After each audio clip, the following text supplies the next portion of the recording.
चंदेरी साड़ी कई बार अच्छे स्वभाव पे आई, कई बार मद्दी हुई। उनके लिए ही हम काम करते हैं और आगे भी उनके लिए ही काम करेंगे। वो धागा इसमें साड़ी बनाने में पाने का काम करता था।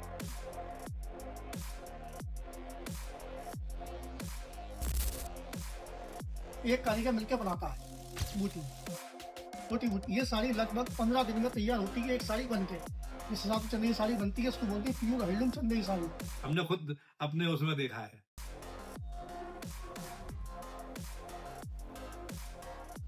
ये जो रेशम होता है सिल्क, और सभी तरीके के कारीगर काम करते हैं।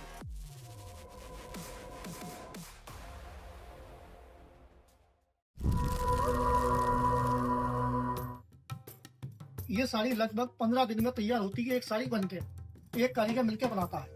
धागों में बुनी हुई तहजीब, करघों पर सजी रिवायत, लिबास में ढली हुई तारीख, रेशम की जुबान में कही गई विरासत।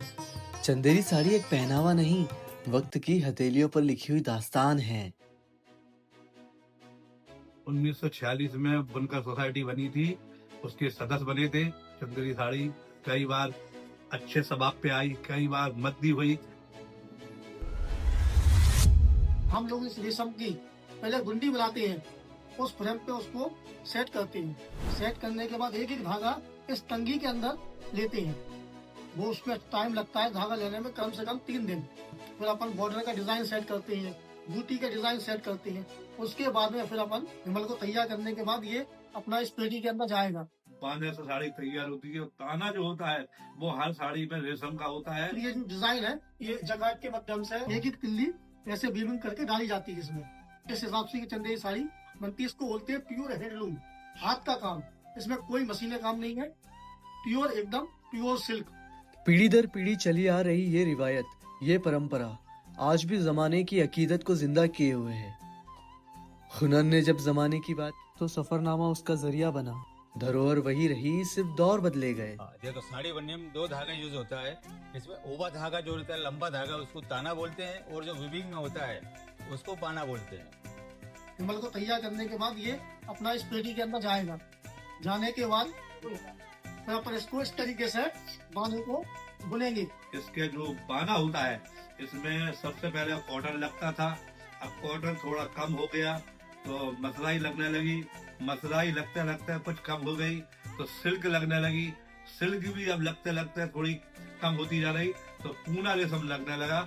ये साड़ी का बाना होता है, जो बांधने से साड़ी तैयार होती है। ताना जो होता है वो हर साड़ी में रेशम का होता है, और बगैर रेशम की साड़ी का ताना नहीं बनता। दूसरी चीज का बन जाएगा तो कमजोर रहता है, चलता नहीं है। इसलिए हर साड़ी में ताना जो है वो रेशम का, और बाने का तरीका पलट जाता है। ताने बाने में बुनी चंदेरी साड़ी महज लिबास नहीं, एक एहसास है।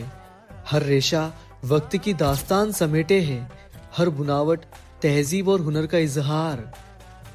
इसकी हल्की पारदर्शिता में स्त्री की कोमलता झलकती है, और इसकी मजबूती में उसकी अडिग शक्ति। चंदेरी को ओढ़ना स्वयं को इतिहास, गरिमा और शाश्वत सौंदर्य से जोड़ना है। 5045 जितने भी लूम हो, लगभग इतने लूम है, इतने कारीगर काम कर रहा है। सभी लोग मिलकर करेंगे। कोई जरी का काम कर रहा है, कोई रेशम का काम कर रहा है, और सभी तरीके के कारीगर काम करते हैं। और सभी लोग सभी जाति के मिलकर काम करते हैं, और एक अकेला चाहे तो काम नहीं कर सकता। हर धागा, हर बुनाई सिर्फ कपड़े को नहीं, सृजन, साधना और अस्तित्व को जोड़ती है। बुनकर जब करघा चलाते हैं तो वे केवल धागे नहीं बुनते, बल्कि जीवन के मूल्यों और आत्मनिर्भरता के आयाम रचते हैं।